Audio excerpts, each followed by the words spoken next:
Hello मेरे प्यारे students, क्या हाल चाल। हमें उम्मीद है आप सब स्वस्थ होंगे, मस्त होंगे और आप सबकी तैयारी एकदम शानदार तरीके से चल रही होगी। क्लास 12th के रसायन विज्ञान के नए सत्र 2025-26 की तैयारी हम शानदार 95 प्लस टारगेट हमारा है। तो 95% प्लस टारगेट हमारा है। प्लस कर अध्याय 1 पढ़ रहे हैं, लेक्चर 8 पढ़ रहे हैं, बिलियन चैप्टर पढ़ रहे हैं, UP board, Bihar board, MP board. UP board के साथ साथ हम इन सारे बोर्ड को भी कवर कर रहे हैं। तो यूपी बोर्ड स्पेशल है, इसके बाद हम Bihar board, MP board, Rajasthan board को भी लेकर चल रहे हैं। तो वन टाप गुणांक पढ़ने वाले एकदम शानदार तरीके से। ये हमारा पार्ट 2 है, वन टाप गुणांक का पार्ट 2 है। तो हम क्या करने पढ़े, वन टाप गुणांक को शानदार तरीके से पढ़ने वाले हैं। तो एकदम बेहतरीन तरीके से सेशन में लास्ट तक बनेगा, पूरा सेशन देखिएगा तभी आपको शानदार तरीके से क्लियर होने वाला है। यदि आपने पार्ट 1 नहीं देखा तो पहले पार्ट 1 जरूर देखिए, क्योंकि पार्ट 1 के बिना ये समझ में आने वाला नहीं है। तो आइए बढ़ते हैं। आपको सबसे पहले हमने होमवर्क में दिया था, क्या होमवर्क में हमने दिया था कि जल के कण क्या होते हैं, सांद्र विलयन से तनु विलयन की ओर होकर गुजरते हैं। किससे? एसपीएम से होकर, एसपीएम से यानी अर्धपारगम्य झिल्ली से होकर किस गुजरते हैं, क्यों? सांद्र विलयन से तनु विलयन। किधर? सांद्र विलयन से तनु। तो सांद्र विलयन से तनु, यदि तनु से सांद्र की तरफ गुजरते हैं तो उसे हम क्या कहते हैं? परासरण कहते हैं। लेकिन क्या हो रहा है, सांद्र से तनु की तरफ गुजर रहे हैं तो ये हमारा हो जाएगा क्या? उत्क्रम परासरण यानी रिवर्स ऑस्मोसिस, जिसे कहते हैं क्या? आरओ। तो बढ़ते हैं आगे। तो अगला क्वेश्चन, और हमने एक क्वेश्चन और दिया था। तो हमारा क्वेश्चन था क्या कि यदि आई का मान 1 से अधिक हो तो पदार्थ का मान क्या होगा? कौन सा पदार्थ होगा? संयोजन होगा कि वियोजन होगा कि दोनों होगा कि दोनों में से इनमें से कोई नहीं होगा। यदि आई का मान क्या हो? 1 से अधिक हो। आई का मान क्या हो? 1 से अधिक हो तो क्या होता है? वियोजन। क्या होगा? वियोजन। यदि आई का मान क्या हो? 1 से कम हो। तो 1 से कम हो तो क्या हो जाएगा? संयोजन। यदि आई का मान क्या हो जाए? 1 हो जाए तब क्या होगा? आई का मान 1 हो जाए तो हो जाएगा न तो संयोजन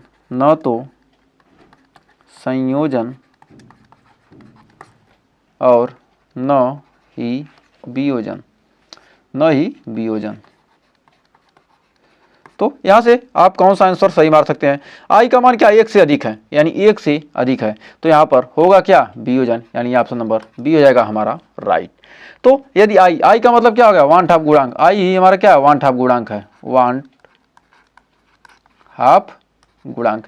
यदि आपने पिछला लेक्चर देखा है तो एकदम शानदार तरीके से आप इसका आंसर दे चुके होंगे। तो आइए बढ़ते हैं आगे। अब शुरुआत करते हैं आज की सेशन की। कह रहा वन हाफ गुणांक व अणुसंख्य गुणधर्म में संबंध। तो कह रहा है वन हाफ गुणांक और संख्य गुणधर्म में अब संबंध को देखते हैं। तो वन हाफ गुणांक यानी आई, वन हाफ गुणांक का मतलब क्या हो जाएगा? आई हो जाएगा। तो पहले हमने वाष्प दाब में आपेक्षिक अवनमन क्या होता है? P not B minus P बटे होता है क्या? P B not. हमने पढ़ा क्या? पी बी नॉट बराबर हमने पढ़ा क्या? मूल प्रभाज के बराबर होता है। यह क्या? वाष्प दाब में आपेक्षिक अवनमन है। यह क्या है? वाष्प दाब में आपेक्षिक अवनमन। वाष्प दाब में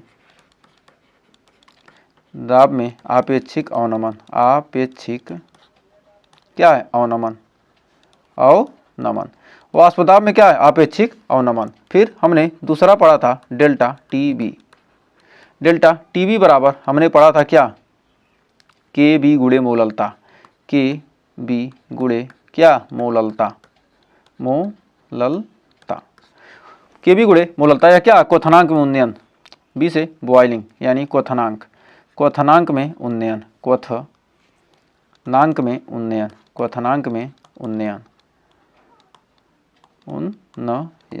तो क्वथनांक में उन्नयन पढ़ा था। फिर हमने पढ़ा था डेल्टा टी एफ बराबर। फिर हमने पढ़ा था डेल्टा टी एफ बराबर होता है क्या? के एफ गुणे मोललता। के एफ गुणे मोललता। और यह हमारा क्या था? हिमांक में अवनमन। हिमांक में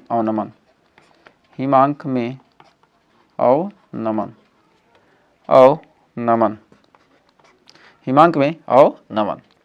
फिर हमने एक और पढ़ा था चौथा नंबर, पी वी बराबर होता है क्या? N R T. P V बराबर हमने पढ़ा था एन आर टी। यह क्या है, परासरण दाब का फार्मूला है, परासरण दाब का फार्मूला। ये सब क्या है, ये चारों हमारे क्या अणुसंख्य गुणधर्म है।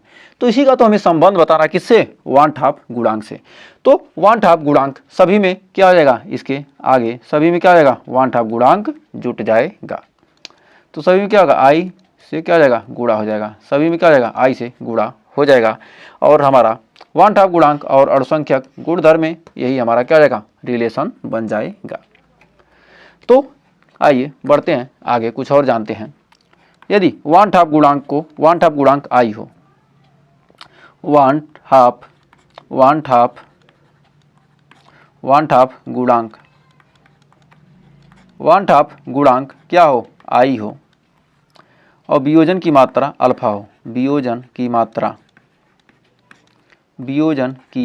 मात्रा यदि क्या हो, अल्फा हो, वियोजन की मात्रा क्या हो, अल्फा हो, तो वियोजन स्थिरांक अल्फा हो, तो वियोजन स्थिरांक क्या हो जाएगा, तो वियोजन स्थिरांक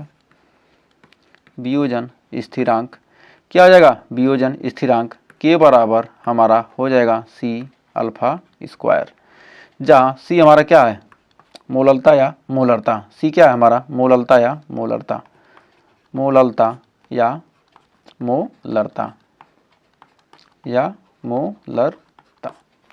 तो हमारा क्या हो जाएगा, यहाँ से निकल के आ जाएगा। तो हमारे अणुभार क्या होते हैं, दो प्रकार के अणुभार हम जानते हैं, एक होता है सामान्य अणुभार और एक होता है क्या, अपसामान्य अणुभार। तो सामान्य और असामान्य अणुभार में, अपसामान्य अणुभार में अंतर क्या होता है। तो आइए पहले जानते हैं सामान्य अणुभार।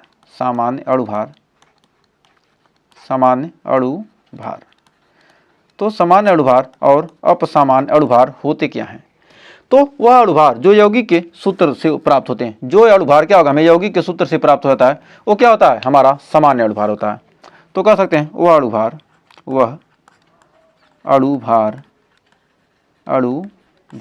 जो यौगिक के सूत्र से प्राप्त होते हैं, जो यौगिक के किससे, यौगिक के सूत्र से प्राप्त होता है, यौगिक के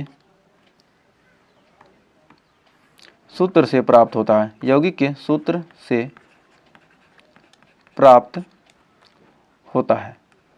किससे प्राप्त हो रहा है, यौगिक के सूत्र से प्राप्त होता है, वह क्या होता है, हमारा सामान्य अणुभार होता है। फिर अगला है हमारा अपसामान्य अणुभार।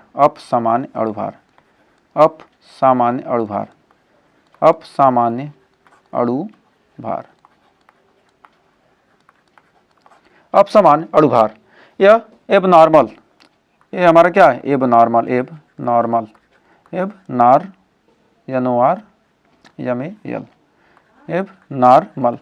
तो एबनॉर्मल जो हमारे अणुभार होते हैं, क्या होता है, करा हुआ अणुभार जो यौगिक के वियोजन या संयोजन से प्राप्त होता है, वह अणुभार जो क्या हो, यौगिक के वियोजन या संयोजन से प्राप्त होता है, वह अणुभार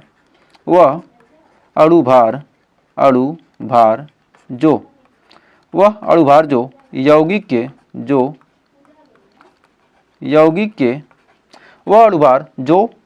के वियोजन या संयोजन से प्राप्त होता है, यौगिक के वियोजन या संयोजन से प्राप्त होता है, वियोजन या संयोजन से प्राप्त होता है, वह अणुभार जो क्या हो, यौगिक के वियोजन या संयोजन से क्या होता है, प्राप्त होता है, क्या कहलाता है, अपसामान्य अणुभार कहलाता है। जैसे हमारा एग्जाम्पल के लिए लेते हैं KCl। तो KCl हमारा टूटेगा किसमें, K+ और Cl- में, K+ और Cl- में क्या हो जाएगा, हमारा KCl टूटेगा। यहाँ पर KCl का अणुभार निकालेंगे तो क्या हो जाएगा, हमारा 74.5 हो जाएगा। 74 पॉइंट होता है KCl का अणुभार। ये जो हमारा क्या सामान्य अणुभार है, KCl का अणुभार क्या होता है हमारा, एक सेकंड इसको थोड़ा सा, तो KCl का हमारा सामान्य अणुभार कितना होता है, 74.5। अब क्या हो गया, यह दो भाग में टूट गया, कितने भागों में टूटा, दो भागों में टूट गया। तो दो भागों में टूट गया तो हमारा इसका अणुभार हो जाएगा 74.5/2। तो यानी हमारा कितना हो गया, हो जाएगा कितना, 37.5 0.25। तो हमारा ये तो क्या था, ये तो था हमारा क्या सामान्य अणुभार, ये हमारा क्या था सामान्य अणुभार, लेकिन क्या हो जाएगा ये हमारा हो जाएगा क्या, ये अपसमान अणुभार मिल जाएगा। तो हम यहाँ से हम आई का मान, यहाँ से हम 1/2 गुणांक यानी आई का मान कैसे निकालेंगे, तो यहाँ से हम आई का मान निकाल सकते हैं कैसे, तो यहाँ से हम आई का मान निकालेंगे सामान्य अणुभार बराबर सामान्य अणुभार सामान्य अणुभार बटे सामान्य अणुभार।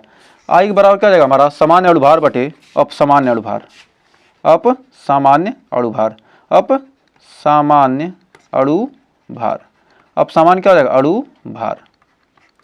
तो यानी कह रहा क्या हुआ अणुभार जो यौगिक के सूत्र से प्राप्त होता है वह क्या होता है सामान्य अणुभार, और वह अणुभार जो यौगिक के वियोजन या संयोजन से प्राप्त होता है वो हमारा क्या कहलाता है अपसामान्य अणुभार कहलाता है। तो आइए बढ़ते हैं आगे। तो हमारा जो देखिए यहाँ पर NaCl है, NaCl हमारा टूटेगा किस में Na प्लस और Cl माइनस में, Na प्लस और Cl माइनस में टूटेगा। तो हमारा NaCl का हमारा सामान्य अणुभार हो जाएगा 58.5। ये हमारा क्या सामान्य अणुभार, ये हमारा क्या है सामान्य अणुभार, यह कैसा है सामान्य अणुभार, ये हमारा क्या है सामान्य अणुभार।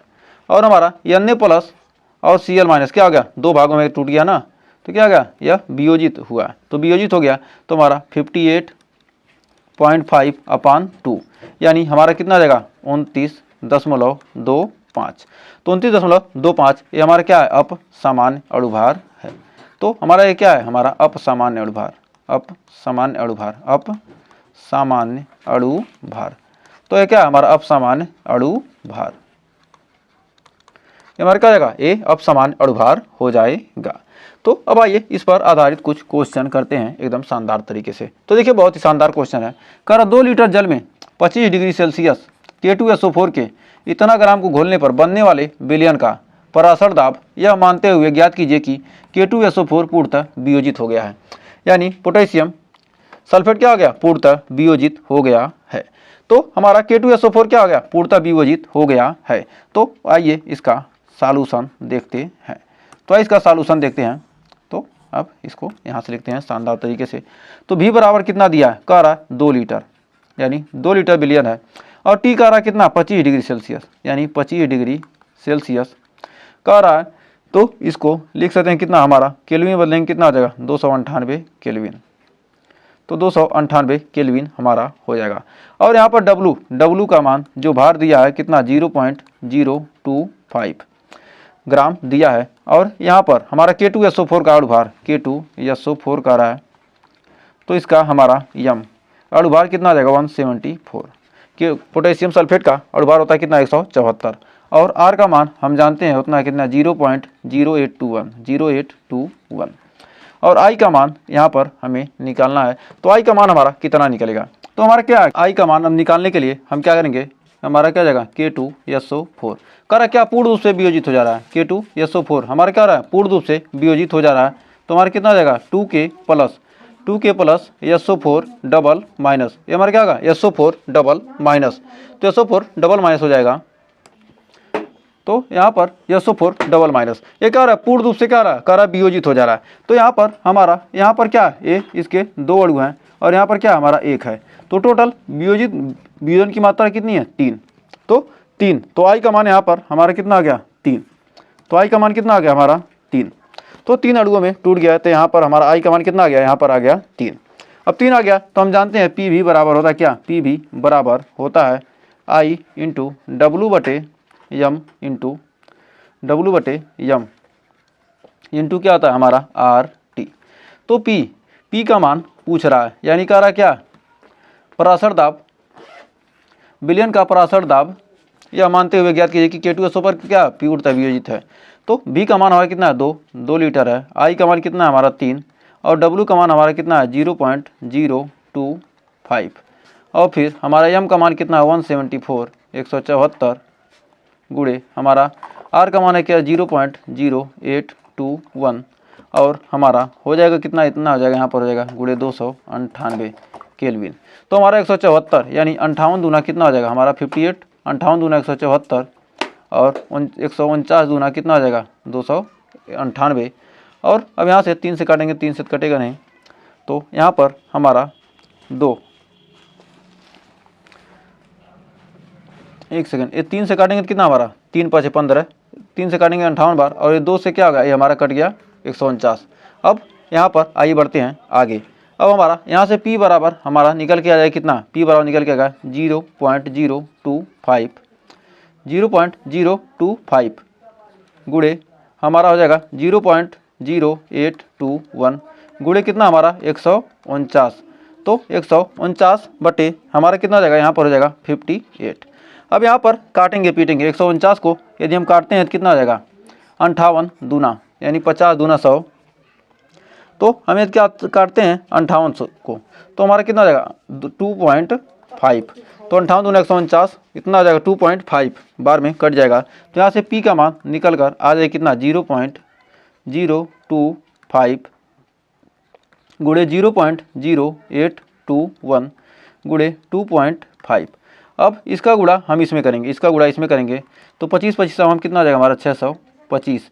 तो 1 2 3 4 अंक पर 1 2 3 यानी 0 यानी 4 अंक पर गुणे 0.0821। तो यहाँ पर हमारा P का मान निकल कर आ जाएगा कितना 0.0051 ATM। तो हमारा इतना ATM दाब आ जाएगा, यही हमारा क्या आ जाएगा आंसर आ जाएगा। तो आप गुणा कर लीजिएगा, इतना ही आएगा। तो हमें उम्मीद है यहाँ तक कोई डाउट नहीं होगा। तो एक और क्वेश्चन आइए देखते हैं। तो एक और क्वेश्चन देखिए क्या कह रहा है, कह रहा है CH2FCOOH 19.5 ग्राम को 500 ग्राम H2O में घोलने पर जल का हिमांक में 1 डिग्री सेल्सियस अवनमन देखा गया। फ्लोरो एसिटिक अम्ल का, फ्लोरो ये क्या है, फ्लोरो एसिटिक अम्ल है, फ्लोरो एसिटिक अम्ल का, फ्लोरोएसिटिक अम्ल का 1/2 गुणांक तथा वियोजन स्थिरांक परिकलित कीजिए। तो इसका 1/2 गुणांक और वियोजन स्थिरांक हमें क्या करना है, ज्ञात करना है। तो कैसे ज्ञात करेंगे, तो आइए शानदार तरीके से इसको हल करते हैं। तो एकदम बेहतरीन तरीके से इसका सॉल्यूशन करने वाले हैं। तो हमें सबसे पहले क्या करना है, हमें पूछ क्या रहा है, कह रहा है 1/2 गुणांक यानी आई का मान पूछ रहा है। तो पूछ क्या कह रहा है, तो इसको हमारा क्या पूछ रहा है, तो ये हमारा क्या है CH2 हमारा क्या है फ्लोरिक एसिड अम्ल है, इसका 1/2 गुणांक क्या हमें 1/2 गुणांक निकालना है यानी आई निकालना है। फिर कह रहा वियोजन स्थिरांक यानी वियोजन स्थिरांक यानी हमारा क्या के पूछ रहा है, यह NCERT से लिया गया क्वेश्चन है। तो आइए इसका हल देखते हैं। तो इसका हल देखने के लिए हमारा क्या डेल्टा TF बराबर हमारा कितना आ जाएगा 1 डिग्री सेल्सियस।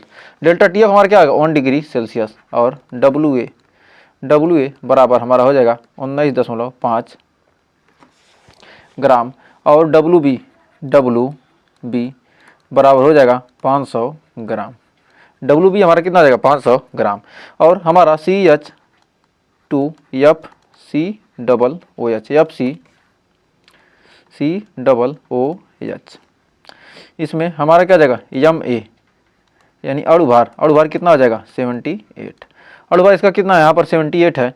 तो अणुभार कैसे 78 आया है, इसको देखिए कि क्या हमारा 12 प्लस 2, फिर फ्लोरीन का कितना है हमारा 9 प्लस फिर कार्बन 12 प्लस ऑक्सीजन 16 दूना 32 प्लस 1, टोटल को जोड़ेंगे तो कितना आ जाएगा हमारा आ जाएगा 78। इसीलिए हमने क्या लिखा 78 लिखा है। और KF का मान कितना होता है 1.86। तो जल के लिए क्या होता है हमारा KF का मान इतना होता है। जल में घोलना है तो क्या होगा, जल के लिए KF का मान हमारा कितना हो जाएगा। अब हम जानते हैं कि डेल्टा TF बराबर होता है I गुणे KF गुणे कितना मोललता। तो हमारा डेल्टा TF बराबर यहाँ से निकल के आ जाएगा I गुणे KF गुणे मोललता कितना जाएगा WA गुणे 1000 बटे MA गुणे WB। तो हमारा मोललता यानी डेल्टा TF का मान कितना है हमारा 1, डेल्टा TF का मान 1 और I का मान पूछ रहा है I गुणे KF का मान कितना 1.86। तो हमारा डेल्टा TF का मान कितना है, कह रहा कि 1 डिग्री सेल्सियस अवनमन देखा गया था, यानी हिमांक में अवनमन, जल के हिमांक में अवनमन क्या होता है 1 डिग्री सेल्सियस यानी। तो हमारा 1.86 गुणे डब्ल्यू ए का मान कितना हमारा 19.5 गुणे 1000 बटे हमारा 78 गुणे 500 बटे 78 गुणे 500, तो 78 गुणे 500। अब इतना हो गया। तो अब आइए यहाँ पर आगे अगले पेज पर अब देखते हैं। तो हमारा 1 बराबर हो जाए कितना, आई गुणे 1.86 गुणे 19.5 गुणे 1000, 19.5 गुणे 1000 बटे 78 गुणे 500।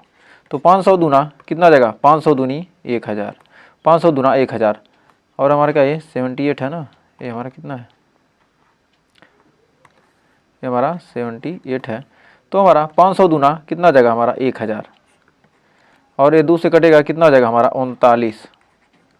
तो यहाँ पर हमारा आई बराबर हो जाएगा, आई बराबर यहाँ से निकल के आ जाएगा, आई बराबर हो जाएगा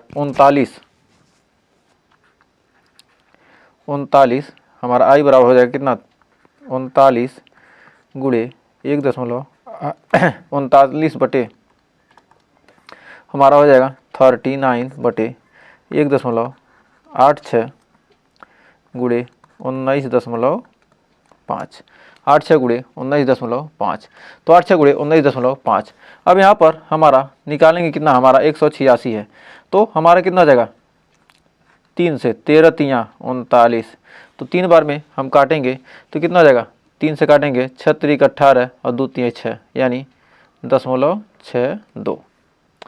अब हमारा 19.5 है, तो 19.5 को हम क्या करेंगे 13 से काटते हैं तो कितना जाएगा, 13 से काटेंगे तो 13 करने 13 6 6 65, 13 5 65 यानी 1.5 और 0.6 2 1.5 का गुणा करेंगे तो आई बराबर हमारा निकल कर कितना आ जाएगा, हमारा यहाँ पर आई बराबर निकल कर आ जाएगा कितना, आई बराबर निकल के आ जाएगा 15 दूना 30 और 15 छक्का 90 3 93 यानी 1/93